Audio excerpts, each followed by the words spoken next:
Hey everyone, today I'm gonna show you how to change notification sound in Messenger on your iPhone 17 Pro or Pro Max.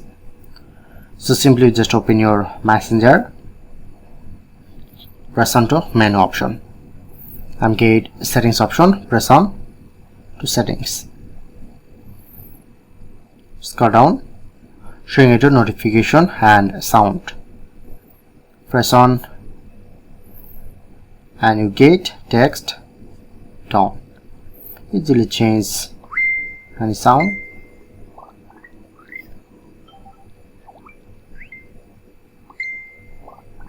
Set up anyone.